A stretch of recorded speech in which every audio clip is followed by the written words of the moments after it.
What's up? How y'all doing? It's Jared. It's a Beretta 92fs. I promise I'm not switching to be a gun channel. But I've got a funny story actually before I get into the point of this video.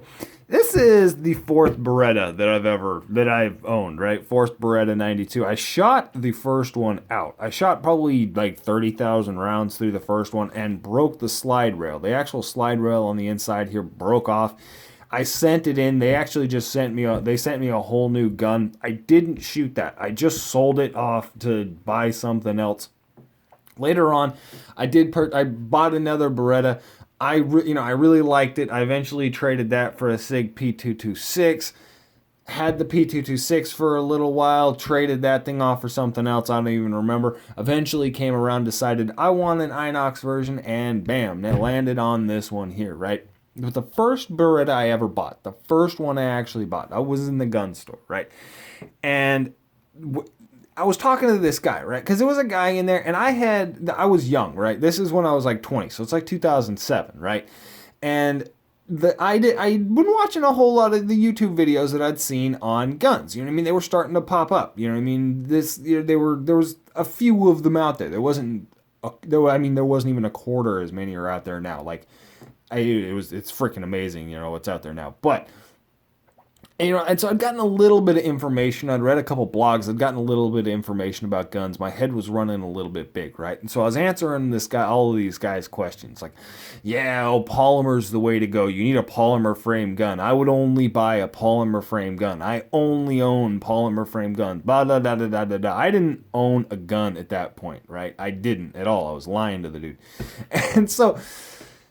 And, I'm giving him all of this advice, like, oh, you need to do this. You have to buy polymer. You have to. That's the only thing I remember. And 45 ACP, that's what it was. It was polymer and 45 ACP. That's what you had to have. That's what you had to have. I saw the Beretta, right? Black Beretta 92fs sitting in the case. I saw it in there. And I know, subconsciously, this is the movie gun. This is the quintessential movie gun. This is like it's everywhere, right? You see this thing in movies, television, TV shows, and that worked subconsciously on my brain because I saw it in there and I didn't recognize it, but I did. The back of my brain knew what it was, and I fell in love with it. I was like, oh, no way. That's the gun I need. That's the one I want. That's the one I've been looking for, and I bought it. I said, let me see it, and I bought that gun. I bought my first Beretta 92fs standing next to the guy that I was just telling all about how I would never own anything but a polymer frame gun. The guy at the store was listening to me. I wasn't just talking to the dude.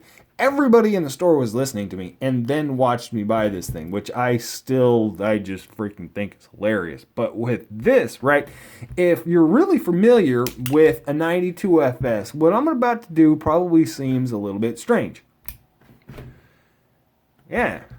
Decocker's broken, right? This has been broken for years. I've actually got a video up. One of my very first videos on YouTube is about what's going on. I didn't know at the time. There's a little disconnector right here. I don't know if you can see it. It's actually broken off, right?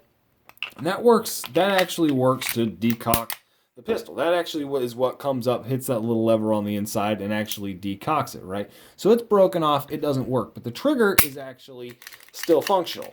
Right, so now it's safe. However, it is safe because if you're familiar again with the 92fs, the trigger here, the firing pin rolls out of the way. You can see the firing pin actually, they're moving and rolling out of the way. And so the hammer doesn't have anything to make contact with. Even if it did make contact with the firing pin's not in alignment with that connector isn't in alignment with the actual firing pin to make contact, and so you can drop that hammer and it is still safe like that, and it allows you to carry a Beretta cocked and locked, because if you don't want to go through the whole double action, single action, put the safety on, you can have the Beretta with the safety on and locked. I don't know. I don't carry. If I did carry, I wouldn't carry this gun, and I would not carry it like this. I'm not suggesting that anybody do this. I don't think it's a cool thing, but it's neat enough to the point where I haven't fixed it. It's been like this for several years now, and it still just runs. I haven't had any other problems with it. I should send it back in. It freaking broke, but I don't know. There is something about being able to carry a freaking Beretta 92 cocked and locked carry. I keep saying being able to carry. I don't carry. I live in California. Being able to have a Beretta 92 cocked and locked, I just think that's funny. Yeah. That's it. Y'all have a good one.